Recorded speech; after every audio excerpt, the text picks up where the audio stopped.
किशन नाम का एक गरीब आदमी काम की तलाश में किसी दूसरे गांव की ओर निकल पड़ा था।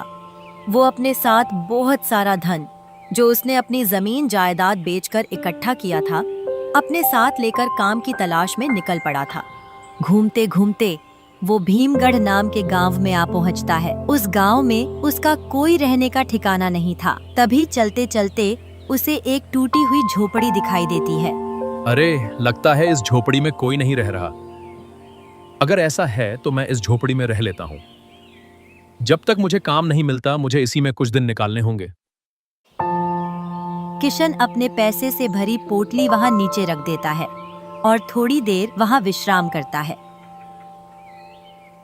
अरे, अब तो बहुत देर हो गई है। लगता है सच में इस झोपड़ी में कोई नहीं रहता। अरे ये क्या? ये तो कोई पुराना संदूक लग रहा है। पता नहीं किसका होगा। अगर कोई नहीं आया तो इसे बाद में खोल के देख लूंगा। तब से किशन उस झोपड़ी में ही रहने लगता है। अगले दिन किशन उस झोपड़ी में सामान रखकर गांव की ओर निकल पड़ता है और ढूंढते ढूंढते जमींदार के घर आ पहुंचता है। नमस्ते जमींदार जी, मेरा नाम किशन है और मैं इस गांव में काम की तलाश में दूसरे गांव से आया हूं। मैंने सुना है कि आप इस गांव के जमींदार हैं और आपके यहां मुझे काम मिल सकता है। अच्छा, तो तुम दूसरे गांव से आए हो, पर तुम्हारा यहां रहने का बंदोबस्त कैसे हो पाएगा? देखो, मेरे पास जमीन तो बहुत सारी है और नौकर भी बहुत सारे हैं, पर मेरे पास जो जगह है उसमें मुश्किल से 10-15 नौकर पहले से रह रहे हैं, तो तुम्हें पहले रहने का बंदोबस्त करना होगा। जमींदार जी, मैं अपने गांव से आते वक्त अपनी सारी जायदाद बेचकर पर्याप्त धन लेकर ही इस गांव में आया हूं। वैसे मैंने रहने का बंदोबस्त कर लिया है। वो जो गांव के बाहर एक पुरानी झोपड़ी है, उसमें मैं रह रहा हूं और कुछ दिनों में थोड़ी सी जमीन लेके घर भी बनवा लूंगा। अच्छा, तो तुम उस पुरानी झोपड़ी में रह रहे हो। उस झोपड़ी में तो कई साल पहले एक बूढ़ा व्यक्ति रहता था, पर पता नहीं बाद में वो कहां चला गया। तब से उसका कोई अता पता ही नहीं। पर तुम्हारे पास तो धन है, फिर तुम काम की तलाश में मेरे पास क्यों आए हो? अपना कोई कारोबार क्यों नहीं शुरू कर लेते? नहीं जमींदार जी, मेरे पास सिर्फ 485 सोने के सिक्के हैं, जो थोड़ी जमीन खरीदने में और घर बनवाने में खर्च हो जाएंगे। उसके बाद तो मुझे काम करना ही पड़ेगा, इसलिए मैं आपके पास आया हूं। अच्छा, ऐसी बात है। ठीक है, कल से तुम मेरे खेत में काम कर सकते हो। किशन के जाने के बाद जमींदार मन ही मन हंस रहा था। कोई मूर्ख ही होगा जो अपने साथ लाए धन के बारे में ऐसे किसी को बता देगा। मुझे कुछ भी करके इस मूर्ख का सारा धन इससे छीन लेना होगा। उसी रात जमींदार अपने आदमियों को बुला लेता है। देखो मदन और छगन, गांव में किशन नाम का एक बकरा आया है, जो दूसरे गांव से कुछ दिन पहले हमारे गांव आया है। पर आते वक्त वो अपने साथ बहुत सारा धन लाया है। हम उस किशन पर मेरे घर से पैसे चुराए हैं, इस बात का झूठा आरोप लगा देंगे और गांव के मुखिया से उसके घर की तलाशी लेने को कहेंगे। और मुझे ये भी पता है कि उसके पास कितना धन है। हम कल गांव में अफवाह फैला देंगे कि किशन एक चोर है और उसका सारा धन छीन लेंगे। वाह सरकार, क्या दिमाग पाया है। सच में आपके बुद्धि का तो कोई जवाब ही नहीं। अगले दिन गांव के चौराहे पर जमींदार, मुखिया और अन्य गांव वालों को बुलाता है। सुनो सुनो गांव वालों और मुखिया जी, कल रात मेरे घर में किशन नाम के एक व्यक्ति ने डाका डाला है, जो इस गांव का बिल्कुल नहीं है। और मैंने उसे अपने घर की सारी जानकारी दी और अपने पास काम भी दिया है, और उसी रात मेरे घर में घुसकर उसने चोरी की है।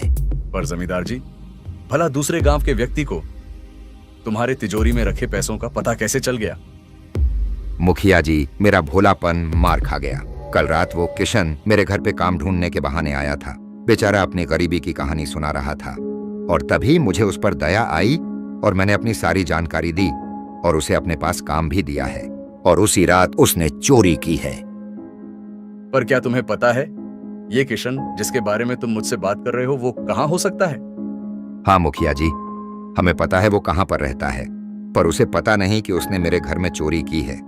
इस बात की मुझे जानकारी है और मेरे पास ये पक्की खबर है कि वो और कुछ दिन इस गांव में रुककर आपके घर भी चोरी करने वाला है और गांव में कुछ अमीर किसानों को भी लूटने वाला है। बहुत शातिर चोर है वो। मैं दावे के साथ कह सकता हूँ कि उसने मेरे घर में घुस के 485 सोने के सिक्के चुराए हैं। अगर हम जल्द से जल्द उसके घर जाके उसकी जांच नहीं करेंगे तो शायद वो सारा धन कहीं और छुपा देगा। अच्छा तो ये बात है, चलो जल्दी जाते हैं। अभी उसे जाके अच्छा सबक सिखाते हैं, तभी उस चोर की अक्ल ठिकाने आएगी। तभी सभी गांव वाले और मुखिया जी उस जमींदार के साथ किशन के झोपड़ी के बाहर आ जाते हैं। ऐ चोर के बच्चे, बाहर आ तू, वरना दरवाजा तोड़कर अंदर आना पड़ेगा। बाहर आ जल्दी। अरे बाप रे, सुबह सुबह इतनी जोर से कौन चिल्ला रहा है? देखना होगा। किशन घर के बाहर आता है। अरे रुकिए रुकिए, आप लोग इतना चिल्ला क्यों रहे हो? इस झोपड़ी में कोई नहीं रह रहा था, इसलिए मैं कुछ दिनों के लिए इसमें रह रहा हूँ। थोड़े ही दिन में चला जाऊंगा। क्या हम सब तुझे मूर्ख लग रहे हैं जो हम इस टूटी पुरानी झोपड़ी के बारे में तुमसे पूछे? तू इस गांव में घुस बैठे की तरह घुस आया है और तूने जमींदार के घर चोरी की है। क्या चोरी? और मैंने? नहीं सरकार, मैंने कोई चोरी नहीं की है। चाहिए तो आप जमींदार जी से बात कर सकते हैं। है ना जमींदार जी, मैं तो आपके यहां नौकर का काम देखने आया था। मैं भला चोरी क्यों करूंगा? किशन, अब इतना नाटक मत करके दिखाओ। मुझे पता है मेरे घर से चोरी तुमने ही की है। मैं दावे के साथ बता सकता हूँ कि तुम्हारे पास 485 सोने के सिक्के हैं जो मेरे हैं।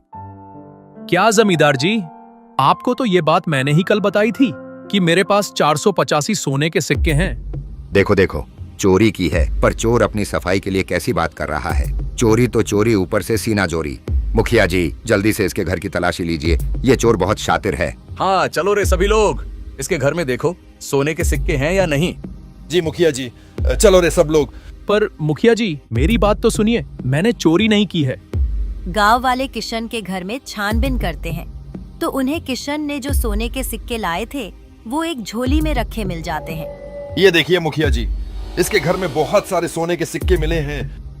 क्या रे, तू खुद को गरीब बोल रहा है और फिर तेरे पास इतने सारे सोने के सिक्के आए कहां से? नहीं मुखिया जी, ये पैसे तो मैं अपनी सारी जमीन और जायदाद बेचकर जमा किए थे और नए जीवन के खोज में यहाँ आया था। देखो मुखिया जी, कैसे झूठी सफाई दे रहा है। अब देखते हैं अब ये झूठ बोल रहा है या सही बोल रहा है। अगर इसमें 485 सिक्के मिले तो तेरी खैर नहीं। चलो रे तुम लोग सिक्के गिनो। गांव वाले सारे सिक्के गिनने लगते हैं। हाँ जमींदार जी, इसमें तो 485 सिक्के हैं। देखा ना, चोर पकड़ा गया। मतलब ये सारा धन जमींदार जी का है। नहीं मुखिया जी, आपके साथ गलतफहमी हो रही है। लगता है ये जमींदार की सोची समझी साजिश है। वो मेरा धन मुझसे छीनना चाहता है। अब बहुत हुआ युवक, तुम्हारी चोरी साबित हो गई है।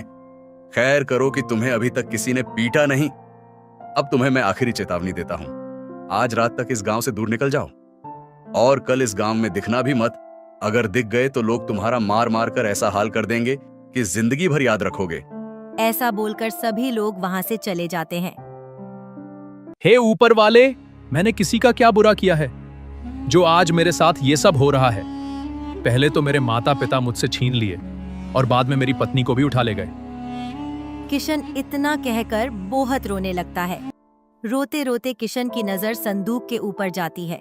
अरे मैं तो इस संदूक को खोलना भूल ही गया। देखता हूँ इसमें कुछ मिल जाएगा, कुछ अच्छा मिल जाएगा तो बहुत मदद हो जाएगी। जैसे ही किशन उस संदूक को खोलता है, उससे एक रोशनी बाहर आती है और संदूक से गहरी आवाज आने लगती है। देखो किशन, मुझे तुम्हारी परिस्थिति के बारे में पता है। इस वक्त तुम बहुत परेशान हो क्योंकि तुम्हारे साथ छल हुआ है, जैसे मेरे साथ हुआ था। पर तुम कौन हो और तुम इस संदूक के अंदर क्या कर रहे हो? मैं इस गांव का पुराना मुखिया हूँ। कुछ साल पुरानी बात है, जब मैं इस गांव का मुखिया था और मेरा बच्चा छोटा था, तब इसी जमींदार ने मुझसे छल करके मेरी कई सारी जमीन अपने नाम करवाई थी और मुझे मारकर इस संदूक में बंद करके नदी में फेंक दिया था। पर उस वक्त मैं मरा नहीं था। मेरी आत्मा अभी भी उस संदूक में ही बंद हुई थी। बहते बहते वो संदूक कुछ चोरों के हाथ लगी। वो चोर संदूक को उठाकर जंगल ले आए, पर जैसे ही उन्होंने संदूक को खोला, उन्हें सिर्फ मेरी लाश ही मिली। कई महीने ऐसे ही बीत गए। कुछ दिनों बाद वहां से एक साधु गुजर रहा था। उसने तुरंत मेरी अस्वस्थ आत्मा को पहचान लिया और मुझे संदूक से बाहर आने का आदेश किया। उस साधु को पहले ही सारी घटना पता थी। सृष्टि के कल्याण के लिए तुम्हें इस धरती से जल्दी से मुक्ति पानी होगी, पर क्योंकि तुम अतृप्त आत्मा हो, तुम्हें मुक्त करने के लिए किसी मेहनती और ईमानदार आदमी की जरूरत होगी। दिल से साफ और मन से पवित्र हो, ऐसे व्यक्ति की जरूरत होगी। जैसे ही वह व्यक्ति इस संदूक को खोलेगा, तुम जल्दी ही इस संसार से मुक्ति पा सकोगे। और बाद में एक बूढ़े लकड़हारे ने मुझे जंगल से उठाकर इस घर में रख दिया। कुछ साल पहले ही वो बूढ़ा लकड़हारा बीमारी के चलते मर गया। अब लगता है वो समय आ गया है। तुम ही हो जो मुझे इस संसार से मुक्त करवा सकते हो। ठीक है, पर तुम्हारी आत्मा को शांति कैसे मिलेगी? शांति मिलने के लिए मुझे उस जमींदार का अंत होते हुए देखना है। उसने मेरे जैसे कई लोगों को ठगा है, जैसे तुम्हें आज ठगा है। पर एक समस्या है, मैं चाह कर भी इस संदूक से दूर नहीं जा सकता, इसलिए मुझे तुम्हारी मदद चाहिए। कैसी मदद चाहिए आपको? मैं करने के लिए तैयार हूँ। मुझे भी अपना धन उस जमींदार से वापस चाहिए। तुम्हें इस जादुई संदूक को अपनी ईमानदारी साबित करवानी होगी। तुम्हें ऐसे 3 अच्छे कर्म करके अपनी सच्चाई साबित करनी होगी। ठीक है, फिर मैं दूसरे गांव जाकर लोगों की मदद करूंगा और अपनी ईमानदारी और सच्चाई और अच्छे कर्म को साबित करके लौटूंगा। ठीक है, पर तुम जल्द से जल्द लौट आना, क्योंकि ये जमींदार इस गांव के मुखिया के खिलाफ भी बहुत बड़ी साजिश रच रहा है। हाँ ठीक है, मैं जल्दी ही लौट आऊंगा। किशन सूर्योदय होने से पहले ही दूसरे गांव की तरफ निकल पड़ता है। वो बहुत दूर चलने के बाद एक गांव के सीमा के पास आ पहुंचता है। लगता है मैं पहुंच गया दूसरे गांव। देखते हैं मैं क्या कर सकता हूँ। किशन चलते चलते एक मंदिर के पास आ पहुंचता है। थोड़ी देर वो मंदिर के पास बैठकर विश्राम करने की सोचता है। तभी वो देखता है कि एक बुजुर्ग व्यक्ति मंदिर की ओर आ रहा है, जिसके पैरों से खून बह रहा था। बाबा, आपके पैरों से खून बह रहा है, आपको दर्द नहीं हो रहा? बेटा क्या करूं, मैं बहुत गरीब हूं। मैं अब इतना बूढ़ा हुआ हूं कि कुछ काम भी नहीं कर सकता। बस इस मंदिर में ही रहता हूं और यहाँ वहाँ भीख मांग के खाता हूं।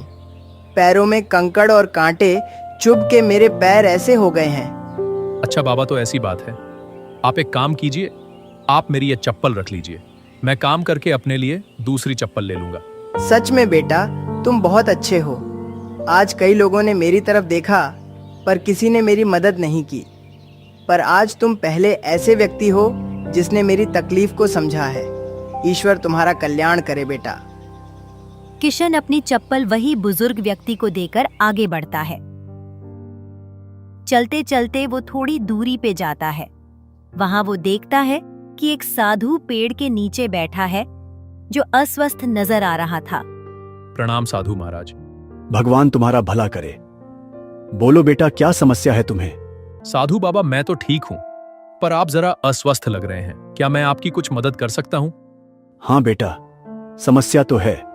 मैंने 2 दिनों से पानी का एक बूंद नहीं पिया। बहुत प्यास लग रही है, ऊपर से ये गर्मी कितनी ज्यादा है। ठीक है साधु बाबा, मैं आपके लिए पानी ले आता हूँ कहीं से। बेटा, इस गांव में दूर दूर तक पानी नहीं है। बहुत से कुएं सूख गए हैं। साधु बाबा, आप चिंता मत कीजिए, मैं आपके लिए पानी जरूर ढूंढ लाऊंगा। धन्यवाद बेटा, भगवान तुम्हारा कल्याण करे। किशन पानी की खोज में निकल पड़ता है। वो दूर दूर तक पानी ढूंढता है, पर उसे कहीं भी पानी का बूंद तक नहीं मिल पाता। अरे बाप रे, ये तीसरा कुआं है, पर ये भी सूखा ही निकला। किशन ढूंढते ढूंढते चौथे कुएं के पास आता है। अरे ये क्या, इसमें थोड़ा पानी दिखाई दे रहा है, पर यह कुआं तो गहरा है। पर मुझे कुछ भी करके साधु बाबा की प्यास बुझानी होगी। हे ऊपर वाले, मदद करना मेरी।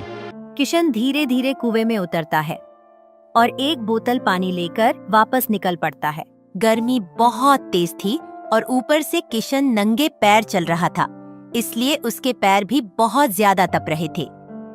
हे भगवान, इतनी गर्मी में तो मेरे पैर ही जल जाएंगे। एक काम करता हूँ, उस पेड़ के पत्ते पैर के नीचे बांध लेता हूँ, थोड़ी राहत मिल जाएगी। किशन एक पेड़ के नीचे बैठकर उसके पत्ते तोड़कर अपने पैरों के नीचे बांधने लगता है, जिसके कारण उसे थोड़ी राहत मिलने लगती है। किशन पानी लेकर साधु बाबा के पास आता है। ये लीजिए बाबा, मैं आपके लिए पानी लेकर आया हूँ। किशन उन साधु बाबा को पानी पिलाता है। साधु बाबा पानी पीकर तृप्त हो जाते हैं। हे युवक, तुम्हारा कल्याण हो। तुमने आज इस प्यासे को पानी पिलाकर बहुत पुण्य का काम किया है। भगवान सदा तुम्हारी रक्षा करे। वैसे तुम कहाँ जा रहे हो? तुम इस गांव के तो नहीं लग रहे। हाँ साधु बाबा, मैं इस गांव का नहीं हूँ। मैं किसी खास मकसद से यहाँ आया हूँ। किशन अपनी सारी कहानी उन साधु बाबा को बता देता है। अच्छा, ऐसी बात है। बेटा, तुम सच में नेक दिल इंसान हो। किशन साधु बाबा का आशीर्वाद लेके आगे की ओर निकल पड़ता है। मैंने 2 अच्छे काम तो कर लिए, अब तीसरा काम क्या हो सकता है?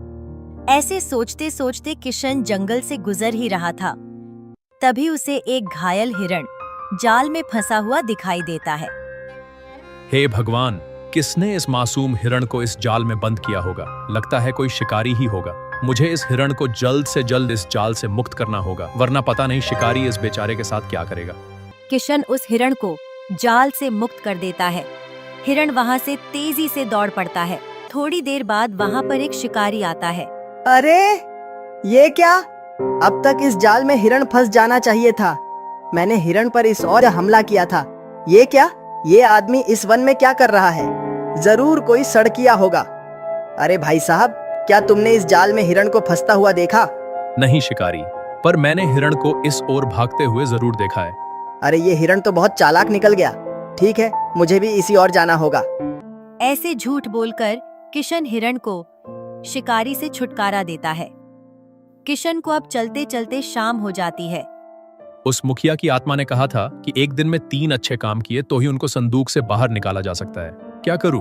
अब तो रात होने को आ रही है। अब वापस अपनी झोपड़ी की ओर ही चला जाता हूं। किशन अपने झोपड़ी के पास वापस आता है, तभी उस संदूक से आवाज आती है। क्या तुमने 3 अच्छे काम किए? नहीं मुखिया जी, मैंने सिर्फ 2 ही अच्छे काम किए हैं। मुझे कल वापस से प्रयास करना होगा। ठीक है, अब इस संदूक को बंद करके रखना, और जब कल तुम अच्छे काम करके वापस आओगे तभी वापस खोलना। ठीक है, मैं अभी बंद करता हूँ। जैसे ही किशन उस संदूक को छूता है, मुखिया की आत्मा उस संदूक से बाहर आती है। अरे ये तो कमाल हुआ किशन, लगता है तुमने 3 अच्छे काम किए हैं आज। सोचो जरा। नहीं, जहां तक मुझे याद है मैंने 2 अच्छे काम किए हैं। हाँ, अभी याद आया, मैंने उस वन में उस हिरण की भी मदद की थी। देखा, यही होती है सच्चे और निर्मल दिल इंसान की निशानी। तुमने मदद की और तुम्हें पता तक नहीं। मुझे अच्छा लग रहा है, अब आपको मुक्ति मिल जाएगी। नहीं किशन, एक और काम बाकी है। तुम्हारी खोई हुई इज्जत और धन उस जमींदार से वापस लेना है। पर हम लोगों को कैसे बताएं कि जमींदार उनको फंसा रहा है और इस गांव के मुखिया को जमींदार से खतरा है? तुम कुछ मत करो किशन, अब जो करना है वो मैं करूंगा। मुखिया का भूत वहां से गायब हो जाता है और जमींदार के कमरे में जाता है। जमींदार अपने कमरे में टहल रहा था। आज तो भारी माल हाथ लग गया है। सभी लोगों को कैसे उल्लू बनाया और सबने मुझ पर विश्वास भी कर लिया। अब अगली बारी तो उस मुखिया के बच्चे की है। जिस तरह से मैंने उसके बाप को मारा था, उसी तरह से उसका भी खेल खत्म कर दूंगा और इस गांव का अगला मुखिया मैं ही बनूंगा। खेल तो तुम्हारा खत्म होगा जमींदार बाबू। कौन है तू? पहचाना नहीं इस श्यामलाल को? पर तुझे तो मैंने मार दिया था, तू जिंदा कैसे हो गया? मैं जिंदा नहीं, श्यामलाल का भूत हूं। जरा गौर से देख मुझे, मैं बूढ़ा नहीं हुआ अभी तक। क्या भूत? मुझे ये मार देगा। चिल्लाओ जितना चिल्लाना है, पर तुम्हारी मदद कोई नहीं करेगा। आज तो तुम्हें जिंदा नहीं छोड़ूंगा। नहीं, मुझे छोड़ दो। तुम जैसा कहोगे मैं वैसे करूंगा, अपना सारा धन भी दे दूंगा। पर मुझे छोड़ दो, मुझे इतनी जल्दी नहीं मरना।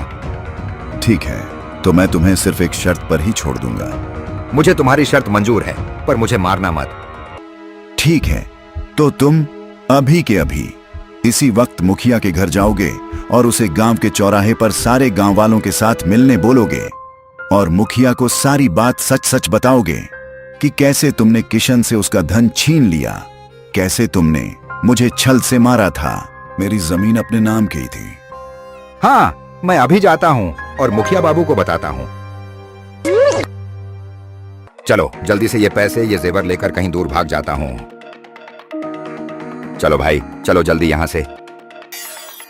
अच्छा, तो तू अब भागने की कोशिश कर रहा है? रुक, तुझे अभी सबक सिखाता हूँ। मुखिया भूत जमींदार को उठाकर जमीन पर ऊपर नीचे पटकने लगता है। छोड़ दो मुझे, मेरी समझ में आ गया है। तुम जैसा बोल रहे हो वैसा ही करूंगा। माफ कर दो। तुझे माफ कर दूं? तू तो बहुत गिरा हुआ इंसान है। रुक, अभी तुझे मुखिया के पास भेजता हूँ। मुखिया की आत्मा जमींदार को उठाकर जोर से एक थप्पड़ लगाती है। तब जमींदार सारी बातें सच सच बता देता है। अच्छा, तो ये बात है। अरे नीच आदमी, तू इतना कैसे गिर सकता है? तूने मेरे पिता को मार दिया जब मैं छोटा था, और अब इस भोले किशन को भी फंसाकर हम लोगों से गलत काम भी करवा रहा है। आज तो तुझे छूट नहीं, आज तो तेरा खेल खत्म। गांव वालों, देख क्या रहे हो? मार मार कर इसकी चटनी बना दो और इसे गांव से निकाल दो। सभी गांव वाले जमींदार की जमकर पिटाई करते हैं और उसे गांव से दूर भगा देते हैं। तभी किशन भी वहां आता है। मुझे माफ कर दो किशन, मैंने बिना सच्चाई को जाने उस दुश्मन का साथ दिया। मैं अपनी किए के लिए बहुत शर्मिंदा हूँ। मुखिया जी, इसमें आपकी कोई गलती नहीं है। मैं तो इस गांव का भी नहीं। आपकी जगह कोई और होता तो वो भी ऐसे ही करता। तभी वहां मुखिया के पिता का भूत आता है। चलो बेटा, अब मेरे जाने का वक्त हो गया है। आशा करता हूँ कि मेरे जाने के बाद तुम इस गांव की बहुत तरक्की करोगे और इस किशन को भी अपने से दूर मत होने देना। बड़ा ही अच्छा लड़का है। मुखिया कुछ नहीं बोलता और आंखों में आंसू लिए सिर हिलाता है। मुखिया वहां से आसमान की ओर चला जाता है और उसे मुक्ति मिल जाती है। दोस्तों, आशा करते हैं कि हमारी ये कहानी आपको जरूर पसंद आई होगी। जाते जाते वीडियो को लाइक और चैनल को सब्सक्राइब करना मत भूलना। धन्यवाद।